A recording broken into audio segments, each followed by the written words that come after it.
সুপ্রিয় শিক্ষার্থীরা কেমন আছো সবাই? আশা করি ভালোই আছো। আজকে আমরা ষষ্ঠ অধ্যায় সাহিত্য পড়ি, সাহিত্য লিখি এর প্রথম পরিচ্ছেদ নিয়ে আলোচনা করব। তো চলো এখন আমরা ক্লাসটি শুরু করি। কবিতা। কবিতা লিখি।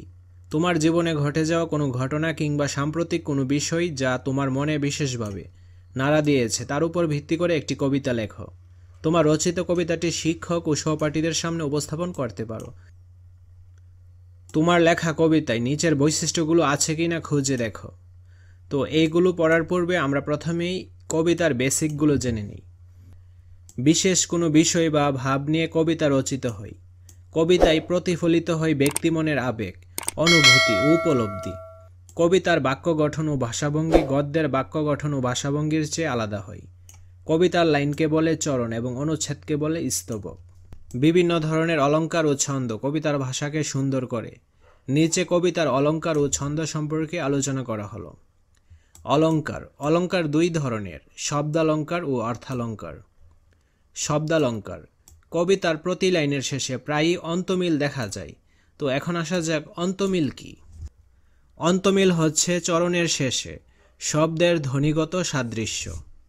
তো আমাদের যে এই কবিতাটা, এখানে অন্তমিল দেখো। চরণের শেষে এই যে শব্দটা ভাবে, এই চরণের শেষে শব্দটা দেখো যাবে। তো ধ্বনিগত কিন্তু মিল রয়েছে, ঠিক আছে, বা সাদৃশ্য রয়েছে। খরা এবং মরা, এই রকম ভাত হাত, নাই ভাই, এগুলা হচ্ছে অন্তমিল শব্দের শেষের। এ ধরনের অন্তমিলকে অনুপ্রাস বলে, যেমন চলি বলি, হাওয়া যাওয়া ইত্যাদি।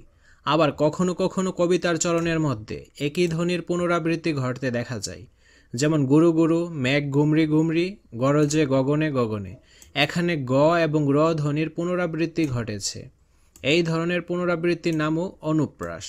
অনুপ্রাস এক ধরনের শব্দালঙ্কার। অর্থালঙ্কার। কবিতায় উপমার ব্যবহার হয়, যেমন রুগ্ন বৃদ্ধ ভিখারির রগ উঠা হাতের মতন। রুক্ষ মাঠ। এখানে রুক্ষ মাঠকে ভিখারির রগ উঠা হাতের সঙ্গে তুলনা করা হয়েছে। কোনো কিছুর বৈশিষ্ট্য ফুটিয়ে তোলার জন্য অন্য কিছুর সঙ্গে এভাবে তুলনা বা সাদৃশ্য তৈরি করাকে উপমা বলে। উপমা এক ধরনের অর্থালঙ্কার। ছন্দ। ছন্দ বোঝার জন্য লয়, পর্ব, মাত্রা সম্পর্কে ধারণা থাকা দরকার। লয় হলো কবিতার গতি, পর্ব হলো কবিতার এক তাল থেকে আরেক তালের মধ্যকার অংশ, আর মাত্রা হলো পর্বের একক। নিচের পদ্যাংশটুকু তাল রক্ষা করে পড়ো এবং খেয়াল করো। জল ছাড়িয়ে দল হারিয়ে গেলাম বনের দিক, সবুজ বনের হরিৎটিয়ে করে ঝিকমিক, বনের কাছে এই মিনতি ফিরিয়ে দেবে ভাই, আমার মায়ের গয়না নিয়ে ঘরকে যেতে চাই। উপরের অংশটুকু অপেক্ষাকৃত দ্রুত গতিতে না পড়লে শ্রুতিমধুর হয় না। পড়ার এই গতির নামই হচ্ছে কি লয়। আবার বাঁকা দাড়ির মাঝখানে থাকা জল ছাড়িয়ে দল হারিয়ে গেলাম বনের দিক, এগুলো এক একটি পর্ব, ঠিক আছে। এই যে এইগুলো এক একটি পর্ব। জল ছাড়িয়ে পর্বে চার মাত্রা আছে, যেমন জল ছাড়িয়ে। একইভাবে দল হারিয়ে পর্বে চার মাত্রা রয়েছে, যেমন দল হারিয়ে। গেলাম বনের পর্বে চার মাত্রা রয়েছে, গেলাম বনের, এবং দিক এক মাত্রা। লয় পর্ব মাত্রা বিবেচনায় ছন্দ তিন ধরনের, স্বরবৃত্ত, মাত্রাবৃত্ত ও অক্ষরবৃত্ত। ছন্দভেদে মাত্রা গণনার ধরন আলাদা হয়ে থাকে। স্বরবৃত্ত ছন্দ, এটি দ্রুত লয়ের ছন্দ, সাধারণত এক একটি পর্ব হয় চার মাত্রার। ছড়ার জন্য উপযোগী বলে একে ছড়ার ছন্দও বলা হয়, যেমন এই নিয়েছে ওই নিল যা। এখানে মাত্রা কিন্তু চারটা, একটা, দুইটা, তিনটা এবং চারটা।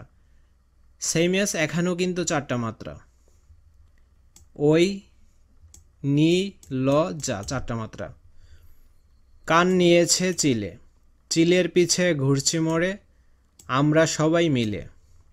মাত্রাবৃত্ত ছন্দ, এই ছন্দের লয় মধ্যম গতির। মাত্রাবৃত্ত ছন্দে বেশিরভাগ ক্ষেত্রে ছয় মাত্রার পর্ব হয়। এই ছন্দের মাত্রা গণনা পদ্ধতি একটু আলাদা, যেমন তোমাতে রয়েছে সকল কেতাব, সকল কালের জ্ঞান। এখানে কিন্তু ছয়টা মাত্রা রয়েছে, যেমন এই যে তু একটা মাত্রা, মা একটা মাত্রা, তে একটা মাত্রা, কয়টা হলো তিনটা। তারপর র এ ছে, ছয়টা মাত্রা। সেম এস এখানেও কিন্তু ছয়টা মাত্রা, ঠিক আছে। তোমাতে রয়েছে সকল কেতাব, সকল কালের জ্ঞান, সকল শাস্ত্র খুঁজে পাবে সখা, খুলে দেখো নিজ প্রাণ। তোমাতে রয়েছে সকল ধর্ম, সকল যুগাবতার, তোমার হৃদয় বিশ্ব দেওয়াল সকল দেবতার। অক্ষরবৃত্ত ছন্দ, এই ছন্দের লয় বা গতি ধীর, সাধারণত প্রতি পর্বে ৮ ও ৬ মাত্রা দেখা যায়।